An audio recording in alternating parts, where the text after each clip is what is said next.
ईस्वी में। और जो क्वेश्चन 2021 में पूछा है ना, उसको तो आप लोग एकदम जैसे भी हो याद कर लीजिए, क्योंकि 21 वाला 22 में नहीं पूछा है तो 23 में जरूर पूछेगा, ठीक है ना।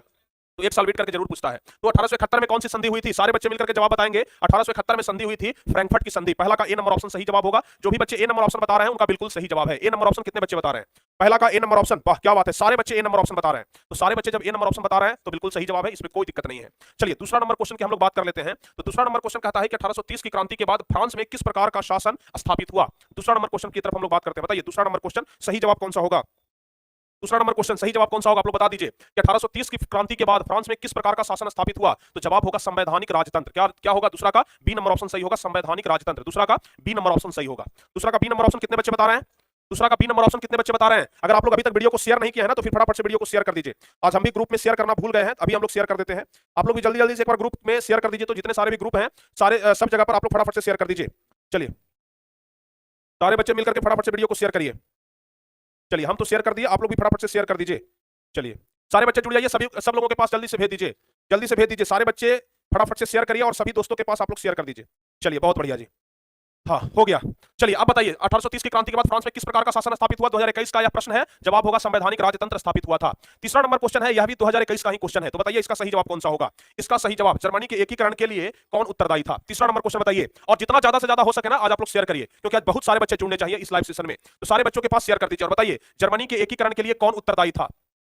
जर्मनी के एकीकरण के लिए कौन उत्तरदायी था? 2021 का यह क्वेश्चन है। तो सही जवाब कौन सा होगा? सही जवाब होगा जर्मनी के एकीकरण के लिए बिस्मार्क उत्तरदायी था, क्योंकि बिस्मार्क ही था जो सबसे बड़ा वजह था जर्मनी के एकीकरण के लिए। तो इसलिए ना बिस्मार्क होगा इसका सही जवाब। 2021 का क्वेश्चन है तो इसलिए जरूर आप लोग याद रखिएगा। यह भी देखिए 2021 का ही क्वेश्चन है कि फ्रैंकफर्ट की संधि किस वर्ष हुई थी। देखिए पहला नंबर क्वेश्चन जो आपसे पूछे कि 1871 में कौन सी संधि हुई थी, यहां पर सेम उसी चीज को पूछा जा रहा है उलट करके कि फ्रैंकफर्ट की संधि कब हुई थी। तो दो तरीके से यह क्वेश्चन पूछे जाते हैं, या तो ईस्वी दे देगा तो आपको संधि पूछेगा, और जब संधि का नाम देगा तो ईस्वी पूछेगा। तो फ्रैंकफर्ट की संधि कब हुई थी? 1871 ईस्वी में। चौथा का डी नंबर ऑप्शन होगा सही जवाब, ठीक है।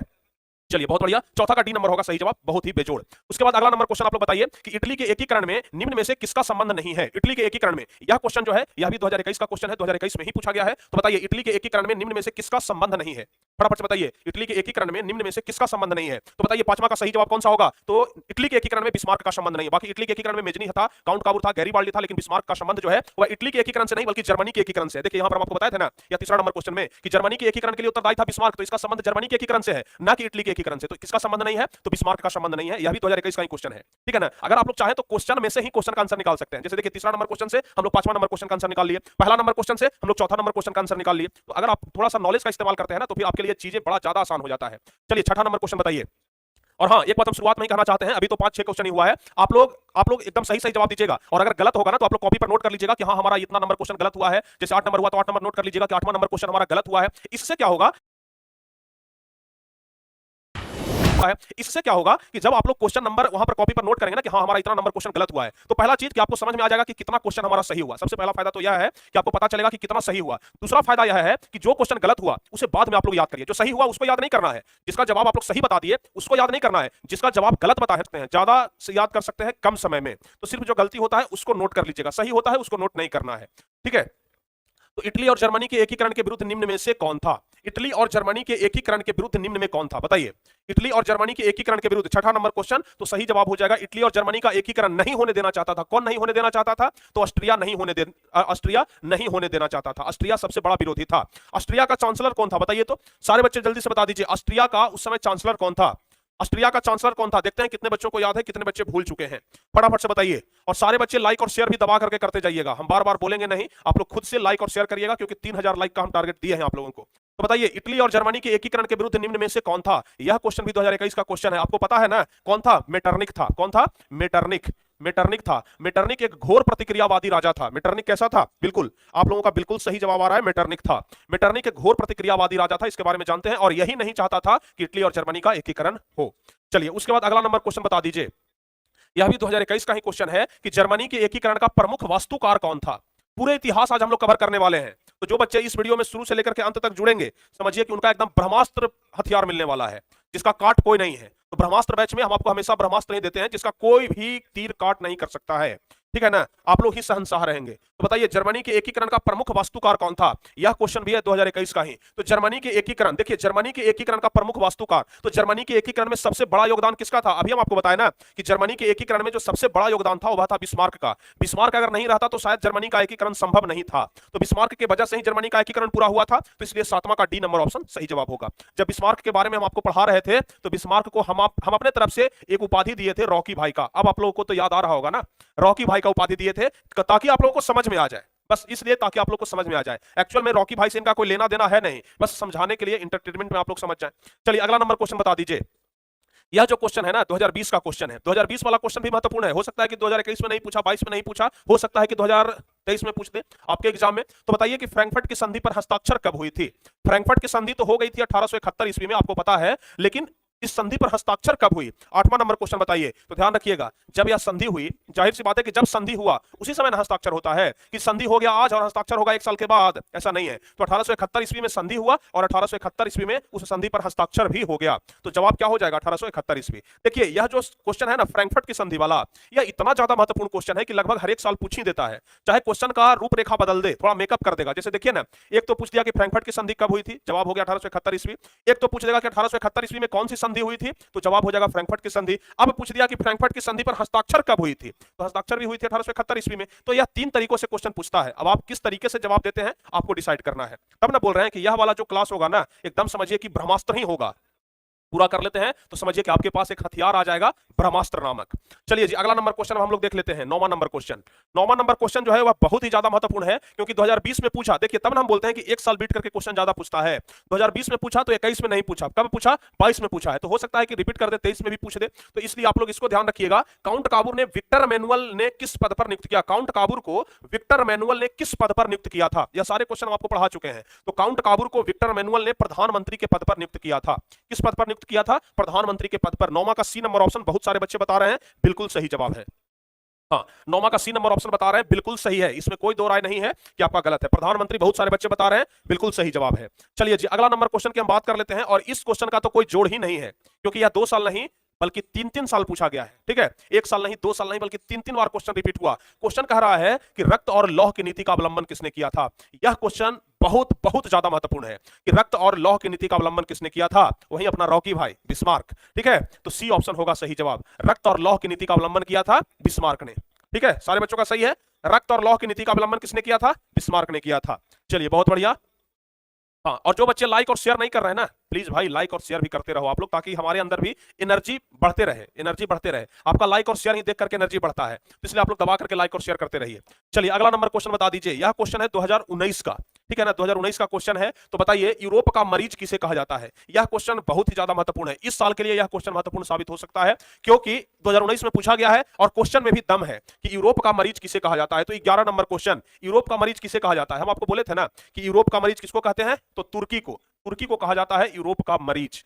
ठीक है ना, यूरोप का मरीज तुर्की को कहते हैं। अब तुर्की को क्यों कहते हैं यूरोप का मरीज, इसके बारे में हम आपको पढ़ाए थे यूरोप में राष्ट्रवाद चैप्टर, यानी कि इतिहास का पहला नंबर चैप्टर में हम आपको बता दिए थे कि आखिर क्यों तुर्की को यूरोप का मरीज कहा जाता है। तो बच्चे नहीं पढ़े हैं तो प्लेलिस्ट में जाइएगा और प्लेलिस्ट में जाकर के आराम से पढ़ लीजिएगा। और आज हम ब्रह्मास्त्र बैच का एक अलग से प्लेलिस्ट बना देंगे। ठीक है ना, बहुत सारे बच्चे बोलते हैं कि सर सब इधर उधर उथल पुथल हो गया है, समझ में नहीं आता है। तो आज हम ब्रह्मास्त्र बैच का एक अलग से प्लेलिस्ट बनाएंगे और उसमें सिर्फ ब्रह्मास्त्र बैच से संबंधित ही वीडियो जाएगा, अन्यथा कोई नहीं जाएगा। ठीक है, चलिए अब उसके बाद हम शुरू करते हैं 12 नंबर क्वेश्चन। 12 नंबर क्वेश्चन कह रहा है कि यंग यूरोप का संस्थापक कौन था?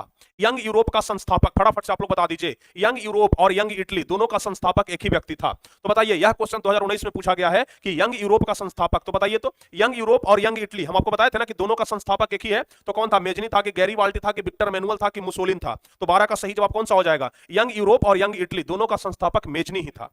मेजनी ने ही यंग यूरोप और यंग इटली दोनों संस्था की स्थापना की थी। तो इसलिए 12 का ए नंबर ऑप्शन होगा सही जवाब। चलिए जी अगला नंबर क्वेश्चन बता दीजिए, 13 नंबर क्वेश्चन। अच्छा, आज मैथ वाला क्लास कितने बच्चों को पसंद आया था बताइए तो? उतना लंबा जो क्लास चला, लगभग हमें तो लगता है कि मैथ का एक एक चीज आपको नियाज सर बता रहे थे। एकदम आज शुरू में ही बोल दिए थे कि आज पूरा एकदम पूरा रिवीजन करवा देंगे, पहला नंबर से लेकर के। वो तो चक्कर में थे कि 15 नंबर जो भी चैप्टर है ना पूरा हम कवर ही कर दें, लेकिन हम लोग उनको मना कर दिए क्योंकि समय बहुत ज्यादा हो गया था। बच्चे का हम कमेंट देख रहे थे, लगातार बोल रहे थे कि सर अब बस करिए, अब बस करिए, इसलिए बंद करना पड़ा। नहीं तो अभी 1-2 घंटा और क्लास चलता, मतलब 6-7 घंटा का हम इस बार रिकॉर्ड बनाने वाले हैं, समझ गए ना। क्योंकि इस बार एग्जाम के टाइम में कम से कम 12 घंटे का क्लास तो जरूर चलाएंगे, कम से कम 12 घंटे। एकदम शाम में दोपहर में 12-1 बजे शुरू करेंगे, रात में 12-1 बजे खत्म करेंगे। आप लोगों को एकदम इस बार तबड़तोड़ पढ़ाई करवाएंगे, एग्जाम के टाइम में भी आपका साथ नहीं छोड़ेंगे, जम करके इस बार मेहनत होगा। तो बताइए टीपू सुल्तान कहां के शासक थे? सारे बच्चे बता दीजिए। वाह क्या बात है, टीपू सुल्तान कहां के शासक थे? सारे बच्चों का जवाब आ रहा है, सारे बच्चों का जवाब आ रहा है सर मसूर के शासक थे। मसूर के, बिल्कुल सही जवाब है, टीपू सुल्तान थे मसूर के शासक। 2019 में यह क्वेश्चन पूछा गया था, बहुत ही शानदार क्वेश्चन है। चलिए जी अगला नंबर क्वेश्चन बता दीजिए, 14 नंबर क्वेश्चन कहता है कि किस युद्ध के बाद जर्मनी का एकीकरण पूरा हुआ था? जर्मनी का एकीकरण किस युद्ध के बाद पूरा हुआ? यह क्वेश्चन है 2018 का, 2018 में पूछा गया। लेकिन भाई क्वेश्चन में दम है कि किस युद्ध के बाद जर्मनी का एकीकरण पूरा हुआ था, तो जवाब क्या हो जाएगा? जवाब हो जाएगा सेडॉन के युद्ध के बाद जर्मनी का एकीकरण पूरा हो गया था। क्लियर है? चलिए सेडॉन के युद्ध के बाद क्या हुआ? सेडॉन के युद्ध ओहो, रॉकी भाई बताए थे कार्ल मार्क्स के बारे में ना, कार्ल मार्क्स के बारे में हम बताए थे रॉकी भाई, हाँ याद आ गया। हम यहाँ बिस्मार्क के बारे में बता रहे हैं, कार्ल मार्क्स के बारे में बताए थे रॉकी भाई। चलिए किस युद्ध के बाद जर्मनी का एकीकरण पूरा हुआ था? तो सेडॉन के युद्ध के बाद, आप लोग ध्यान रखिएगा। चलिए अगला नंबर क्वेश्चन बता दीजिए कि गैरीबाल्डी पेशे से क्या था? यह क्वेश्चन भी छोटा तो जरूर है लेकिन बार बार पूछता है कि गैरीबाल्डी पेशे से क्या था। 2014 में भी पूछा, 2019 में भी पूछा, यानी कि जितना इसकी तारीफ की जाए ना कम है। और यह क्वेश्चन बार बार पूछता है, लेकिन है बड़ा आसान क्वेश्चन, तुरंत याद भी हो जाता है कि गैरीबाल्डी पेशे से नाविक था। तो है तो बड़ा आसान क्वेश्चन, नाविक था, डी नंबर ऑप्शन सही होगा। तो 15 का डी नंबर ऑप्शन सही जवाब होगा। यहां से एक क्वेश्चन बार बार पूछता है कि गैरीबाल्डी के बारे में बताइए। यह लघु तरीके का भी क्वेश्चन बन सकता है या फिर दीर्घ का भी, कि गैरीबाल्डी के बारे में बताइए, गैरीबाल्डी के बारे में चर्चा करिए। तो गैरीबाल्डी के बारे में आप लोग पढ़ लीजिएगा, पहला नंबर चैप्टर में हम आपको पढ़ाए हैं। जब हम आज वाला वीडियो में आपको बता रहे थे तो उसमें हम आपको बताए थे ना कि पहला नंबर चैप्टर यूरोप में राष्ट्रवाद और दूसरा नंबर चैप्टर भारत में राष्ट्रवाद। यह 2 चैप्टर आप लोग जरूर कंप्लीट कर लीजिएगा, क्योंकि अधिकांश जो क्वेश्चन होते हैं यही 2 चैप्टर से पूछे जाते हैं। तो यह 2 क्वेश्चन, यह 2 चैप्टर आप लोगों को एकदम अच्छे से कंप्लीट कर लेना है। चलिए अगला नंबर क्वेश्चन बता दीजिए, 16 नंबर। और इस क्वेश्चन की भी जितनी तारीफ की जाए एकदम कम है, क्योंकि यह क्वेश्चन भी उतना ही ज्यादा महत्वपूर्ण है जितना अभी तक हम आपको बताते आ रहे हैं। क्योंकि यह क्वेश्चन 2014 में पूछा गया, 2016 में पूछा गया और 2022 में भी पूछा गया है। तो बताइए जर्मन राइन राज्य का निर्माण किसने किया था? जर्मन राइन राज्य का निर्माण किसने किया? इस क्वेश्चन का जवाब कितने बच्चे दे सकते हैं? जर्मन राइन राज्य का निर्माण, 16 नंबर क्वेश्चन, सही जवाब कौन सा होगा? तो ध्यान रखिएगा, जर्मन राइन राज्य का निर्माण किया था नेपोलियन बोनापार्ट ने। किसने किया था? नेपोलियन बोनापार्ट ने किया था। क्लियर है? यहां तक सारे बच्चे कंप्लीट कर लेंगे ना? हाँ, यहां तक तो सारे बच्चों का सही है, इसमें कोई डाउट नहीं है। चलिए जी उसके बाद हम 17 नंबर क्वेश्चन की बात कर लेते हैं। तो 17 नंबर क्वेश्चन कहता है कि सन 1870 में फ्रांस और प्रसा के बीच युद्ध कहां हुआ था? सन 1870 में फ्रांस और प्रसा के बीच युद्ध जो हुआ वह युद्ध कहां हुआ था? सारे बच्चे बताइए तो, फ्रांस और प्रसा के बीच युद्ध कहां हुआ था? यह 2015 का क्वेश्चन है, लेकिन क्वेश्चन में दम है कि 1870 में फ्रांस और प्रसा के बीच युद्ध कहां हुआ। तो जवाब होगा कि सेडॉन में हुआ था। जितने बच्चे सेडॉन बता रहे हैं उनका बिल्कुल सही जवाब है, ठीक है ना? चलिए